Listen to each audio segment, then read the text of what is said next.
na napakalaking papel ang ginagampanan ng social media kung ano ang magiging pananaw o opinyon ng mga tao sa iba't ibang legal issues. Madalas nga naghuhusgahan na ang mga personalidad na involved sa mga issue bago pa man masimulang ang kahit anong kaso. Tama. Tulad na lang po ng nangyari kamakailan na nag-viral na video na isang security guard ng isang mall at estudyanteng nagtitinda ng sampagita na nagkasakitan. At nandyan din po ang mga celebrities na napagbibintangan ng maloloko or matapos po ma-involve sa mga investment scams. Aray. Dami ng ganyan po sa social media. Hindi pa nakakarating ng korte. Totoo. Nauuna sa social media. Halimbawa lang po ang mga ito ng tinatawag na trial by social media, kung saan nagkakaroon na agad ng perception ang netizens kung ang isang tao ay guilty o innocent. Base po sa mga nababasa at napapanood nila online. Kahit wala pa nga po, hindi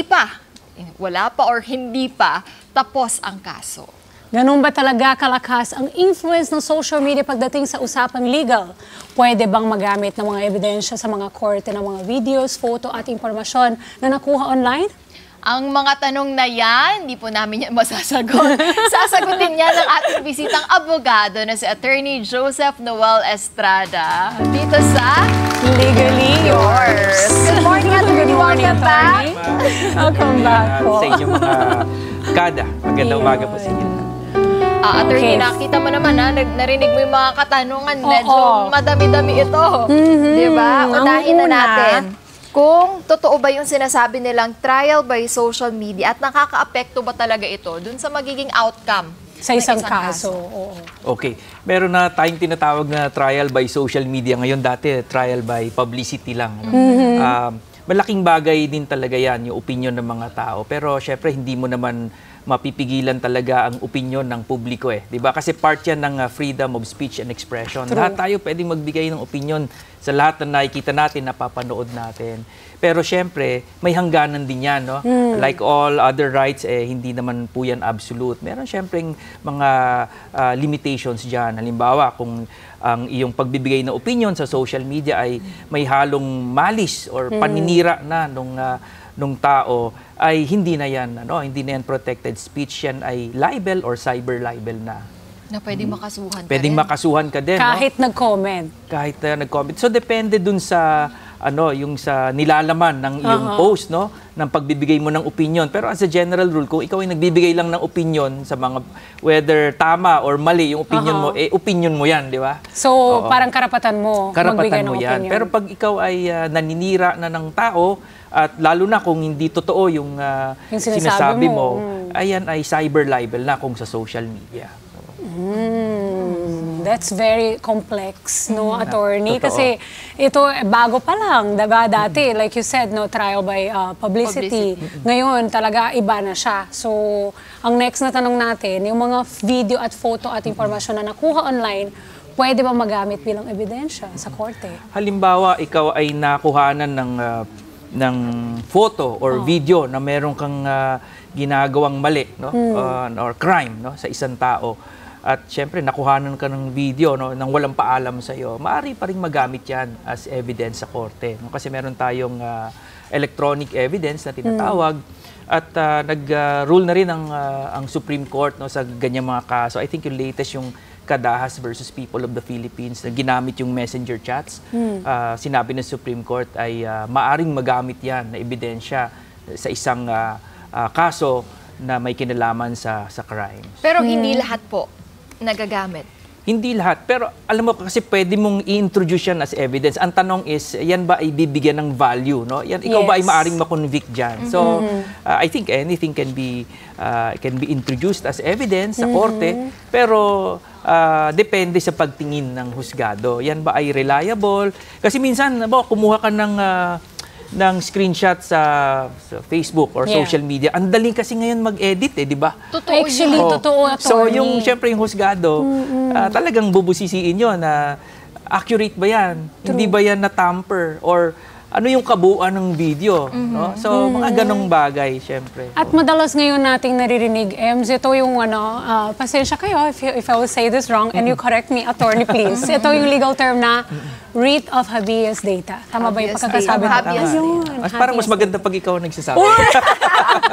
Sige, ulit-ulitin ko yan hanggang mamaya.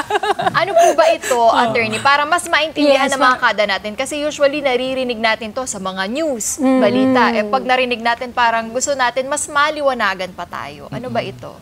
Ang writ of habeas data, ito ay remedy or remedyo na binibigay ng korte sa kahit sinong tao na maaring na-violate ang kanyang right to privacy, liberty at security dahil sa personal information na hawak ng isang tao, whether pampribado o gobyerno or even government agencies. No? Yung halimbawa, photos or videos na nasa kamay ng isang tao na maaring maipakalat, magamit na sa maling pamamaraan, pwede siyang pumunta sa korte at hilingin niya na ipatawag kung sino man yung tao na yon at mag-explain bakit meron ganyan at anong purpose mo, bakit mo ito ipinapakalat. No? So, yung writ, yun ay parang dinedirect lang yung tao na yon para i-produce. Pero iba pa yung privilege of the writ.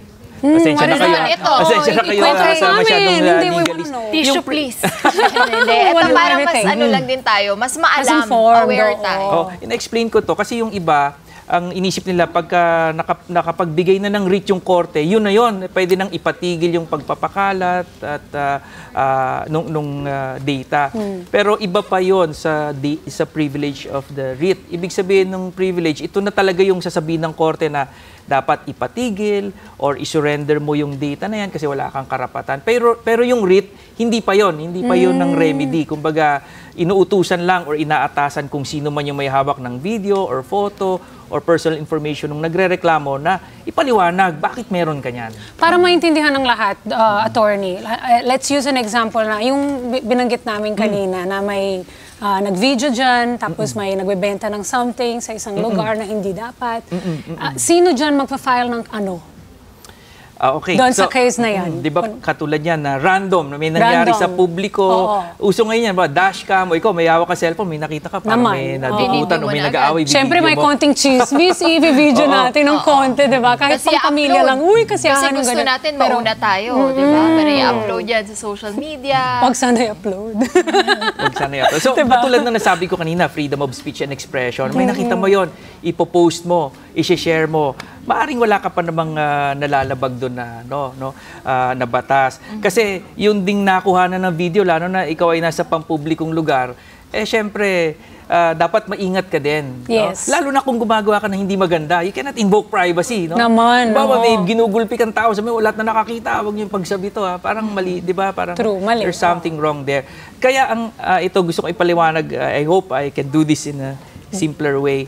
Sa ganyang sitwasyon, dalawang bagay lagi ang tinitingnan. Yung kumukuha ng video or yung gumagawa ng post at saka yung subject ng video. Kung sino nasa video. Oo. Ngayon, yung kumukuha ng video, ano ba yung purpose mo? Yeah, No? correct. Kung gusto mo lang yun ipakita sa ibang tao, public naman anyway, wala ka namang nababiolate. Pero kung yun ay ginagawa mo para paninira, para ibahin yung, ipakita yung perception, ibahin yung kwento, maaring yun ang limitasyon, pwede kang maireklamo. Ngayon, kung ikaw naman yung kinukuhanan, ang tanong doon, nung ginagawa mo yung bagay na yon, meron ka bang inaasahan na privacy doon?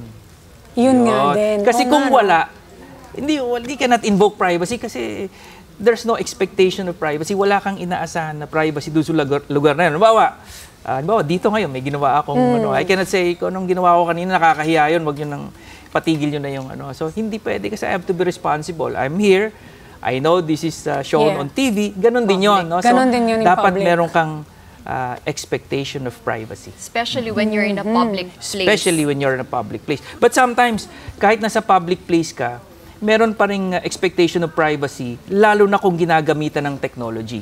Halimbawa po, ikaw ay nagbabike or tumatakbo ka sa isang park, hindi mo alam may nagsisecret na video doon.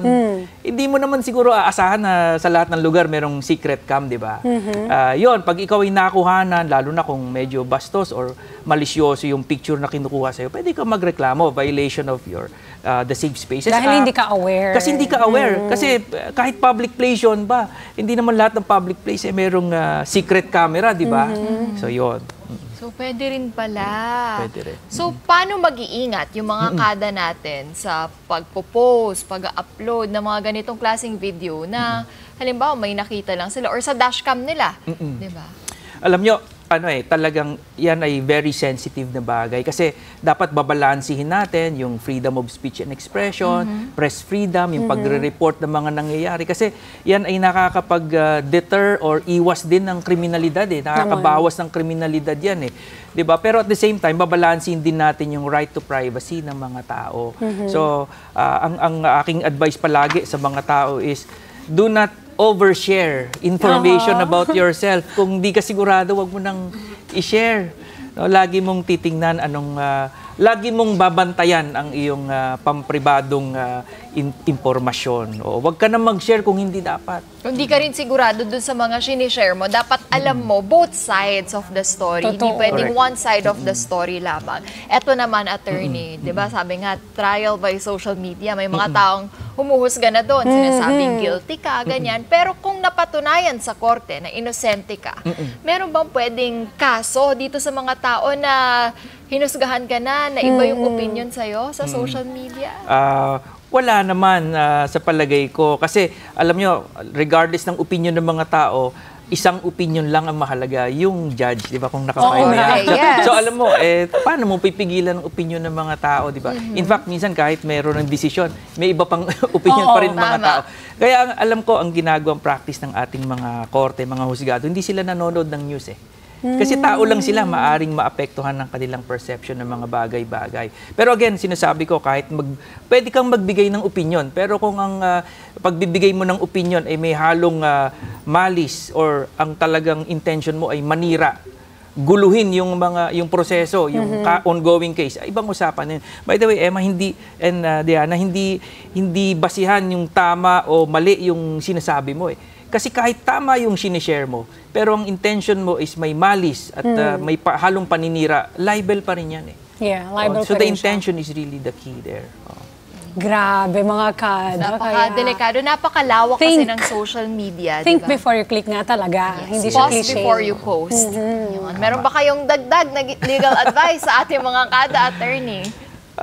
Maging responsable po tayo na bukod sa pag-share ng impormasyon tungkol sa atin, pati yung pag-share ng impormasyon ng ibang tao. Kasi kahit mga pampublikong tao yan, mga sikat na artista, katulad nila, or mga politiko, meron pa rin silang pampribadong buhay. No? So, minsan lalagay mo yung sarili mo sa kanila at yung mga pamilya nila, no? Kung ito ba ay makakasira. So, huwag na tayong humalo sa pag-share ng bagay kung tayo ay makakagulo lamang. Lalo na kung nasa korte na, hayaan natin na korte mag-decide. Yes. Marami naman tayong matututunan sa mga yon. So, better to read and to learn na lang. Totoo. Kesa to share at makisawsaw. Correct. Kahit tempted ka na mag-share, think muna. Share mo na lang sa kumari mo. Wag nang i-post. Ipakita mo diba? lang ganyan. Kayo-kayo lang. Diba? Yung Marites 101 na lang. Wag sa lahat. Kaya maraming salamat, Attorney Joseph Noel Estrada, for being with us this morning once again.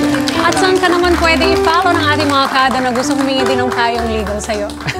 Social media. So may mga social media accounts po ako. Ayan na naman tayo sa Kinabahan social tuloy ako media. ano bang pwedeng ilagay ko doon. So ako po ay nasa Facebook din at sa Twitter or X. At pwede po kayo mag-email sa akin sa info@estradaaquino.com. Salamat po. Thank you, attorney. Thank you. Thank you sa inyo. Napaka-importanting So alam po natin yung karapatan natin at alam natin yung consequence ng bawat ginagawa natin. Hi, mga ka-Net 25! This is Emma Tiglao. For more Kada Umaga updates, just click the subscribe button and follow us on Net25 social media pages at Net25 TV and at Net25 Entertainment Facebook page.